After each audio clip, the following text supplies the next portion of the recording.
Well, it'd be hard not to love Squaw Valley. I remember even as a child, 5 or 6 years old, looking around going, wow, I'm just so lucky to live here. Olympic Valley is an incredible place. We have our majestic mountains and our world-class ski terrain. We have a beautiful ecosystem and a thriving habitat. And it really makes for a unique opportunity to blend people and nature. Beautiful soft meadow and running water, and then you got these granite peaks that, you got violence and love all at the same place, or love and violence, and it switches. It's pretty special, and I pinch myself that we get to be here every day. What's the creek mean to me? It's the soul of Squaw Valley. People in the valley should probably care about Squaw Creek because, it's what made this valley. It's why they have attachment to this place. It formed the landscape. Water is the lifeblood of everything, so you don't protect your water, you don't really have everything else. So Squaw Creek is formed by the North Fork and the South Fork. The North Fork is in Shirley Canyon. The South Fork is mostly in the ski area. And they come together around the parking lot and flow through the meadow and ultimately out into the Truckee River. Well, every mountain, creek, and ecosystem matters to everybody, whether they know it or not. Everything's it. The one thing that I think that we're slowly learning as a people is that everything affects everything else, and so there are no small actions. Everything affects everything down the line, and we're at the top. So if you don't take care of things at the top, it's not going to be okay at the bottom either. In 2002, there was community alarm about the status of the creek. It had been listed as impaired due to sediment by the EPA and the State Water Board. Back in '92, Carl Gustafson, a local resident who has died recently, he was an advocate for the creek. He noticed that there weren't as many fish in the creek. The creek was drying up more radically than ever. And his mantra, the creek is drying up and the fish are dying, really became the genesis for our community gathering, our grassroots effort that started in 2002. And we've been working ever since to try to get that. I'm currently the chairman. We have 6 board members, 4 riparian owners, the representatives from Palisades, Tahoe, what do we want to call them now? That currently is Brad Robinson. It's been Andy Worth in the past. It's been Michael Gross. We've had a lot of good support from the Ski Corp. Resort at Squaw Creek, similarly, has Eric Varaguth currently on our board. Russell Polson, who's been on the board and with me since the beginning, helped write our mission statement and was at that first meeting in April 2002. He is representing Polson Commercial and also is a riparian landowner. And just recently, in the past year or so, the Olympic Meadow property, the Polson family compound, was bought by Andrew Benoit and his family. And since he's a riparian landowner, we invited him, and he graciously agreed to join as one of our directors. Grandpa Harry, he lived in Grass Valley, head of Tahoe National Forest, and he would come do the snow surveys up here. He did the 22 kick turns down KT in the west face, and he did all those things on wooden skis that were tied to his feet, and he had a pretty strong opinion about how the Squaw Valley was developed. I know he'd be so proud of this and what the valley's remained and what it's doing and where it's going, and it's just fun. It feels like I connect with my grandpa because he walked here, he surveyed this forest, he was here doing it, and I get to be a part of that. And then we have 2 at-large member, community at-large positions. Currently, Andrew Lange, a resident, retired lawyer, very active in the community, and myself, currently as chairman, but also helping to originate it back when. When I first moved here in 1978, I looked at the creek and it seemed in great health, and then concerns started to come up.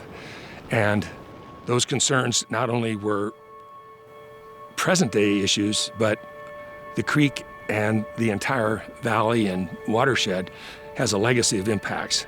And that goes back to grazing sheep, grazing cattle, horse ranch, a lumber mill, logging throughout the watershed, the ski area with its roads and necessary impacts, the golf course sitting here, when the Olympics came in, that was a huge legacy impact.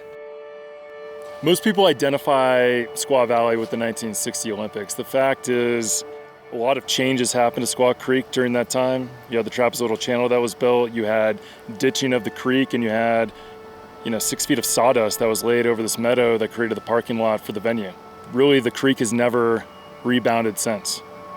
I want to give a personal memory shout out to Wayne Polson, who originally came here and stood up to Cushing in the state of California when they wanted to pave this entire meadow. He said, no way, and they came up with a solution of ice and water and sawdust 6 feet thick to park the cars on, and then gradually that was taken away, and we were left with an impacted but nevertheless a meadow that at least still had some viability, as opposed to a swath of asphalt many acres wide.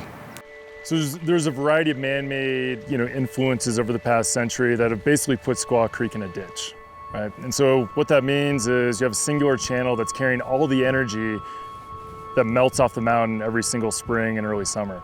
And what that does, if you basically focus the energy into one channel like that, it starts to downcut into the meadow. It doesn't allow the meadow to absorb that runoff during the spring and summer. And there's nothing in the bank account at the end of the year to provide cold, clean water for fish and wildlife in what we call the late base flow in August, September, and October. And so a lot of the times in Squaw, you have a dry channel during those months, when really you should be having a recharge from a really, really wet meadow back into the creek and providing water. And then finally in 2012, we incorporated. The landowners were kind of skittish about having too much input from a bunch of tree huggers, as one of them called us. And so in collaboration with the landowners, and over years, trust has been built, and operating within the constraints of what exists, the ski land and runs, the golf course, trapezoidal channel that was put in during the Olympics. These things are givens, and we have to work around them. So we'll never be able to restore the creek to its pristine status in the 1800s, but we're working on it, and we've made baby steps and I think some significant improvements. In addition to working with the constraints, we also have consensus as our required voting or agreement status. So if one board member objects, or if the landowner objects to a proposal, he can veto the whole thing. If you can fix things in Squaw Creek, which is a high sediment load coming off the mountain and from the meadow itself, from eroding banks, you can do wonders for the fishery in not just Squaw Creek, but the Truckee River downstream. The general goal of the project is to delist Squaw Creek from its 303 delisting under the EPA. That means creating fixes that significantly reduce the sediment in this watershed. When we began the process of planning restoration in this valley, we had a very grandiose vision. We looked at the entire meadow and the entire valley. And we've been able to break that up into pieces. For the upstream restoration, we've been able to provide our goals and our objectives on behalf of the Friends of Squaw Creek to the ski resort. And Palisades Tahoe has taken that upon itself to incorporate those goals for restoration into its EIR for future development. So in our original attempts at watershed restoration, we looked at a project plan for the entire meadow segment. And as we've had to prioritize areas of goals and objectives for these grants, we've isolated pockets of the meadow that need to have a restoration done first or are higher priorities. So we've had phase 1 in the North Meadow, phase 2 in the Middle Meadow, and a future phase 3 in the downstream Eastern Meadow. And some of these goals we've been able to postpone doing work in the Eastern Meadow while our land acquisition was in process in the Meadow. But now we've been able to really focus in on areas 1 and 2 and get into more detail and more depth to make those successful for our restoration project. What everybody's most familiar with is the Olympics, and that caused a lot of changes to our creek and to our watershed. We had the U.S. Navy Seabees came in and created a drainage system throughout this meadow to drain the meadow to build a parking lot.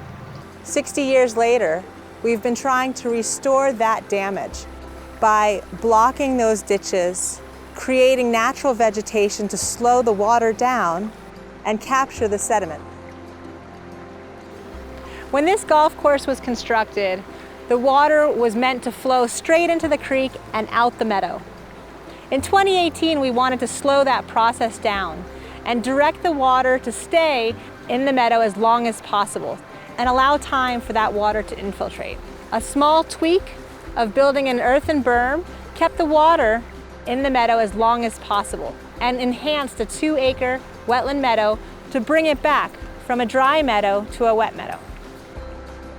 We had a series of eroding banks along the creek, and these banks were failing. They were starting to affect the infrastructure adjacent to the creek, and so we really wanted to allow a designated floodplain for the creek to flow during high flow events. So we did this by lowering the floodplain between 2 meanders and creating a wetland habitat that water could overtop the banks but still have a corridor in which to pass, creating a wider flood channel. The inset floodplain allows high water to flow over at the equal elevation of the opposing bank so that water can stream through this area. And it's protected by a tough vegetated surface so it doesn't erode. This willow brush mattress provides an armoring of bank protection. It's a bioprotection to allow high flow snowmelt to overtop this floodplain and still armor the bank so that we don't have erosion or sediment coming off the banks. The willows will regrow and regenerate, and through willow pole plantings and a brush mattress combination, we can both armor the bank and plant willows. Initially, to start restoration, we began with some small projects, some Truckee River Day projects. And during these, we had volunteers building artificial beaver dams. Really, these are willow fascine structures that people can hand build and bioengineer in this stream, but it helps to hold sediment within the stream and capture some flow. So as we've been building these structures, we've been able to raise the water table and backwater the creek to a higher elevation.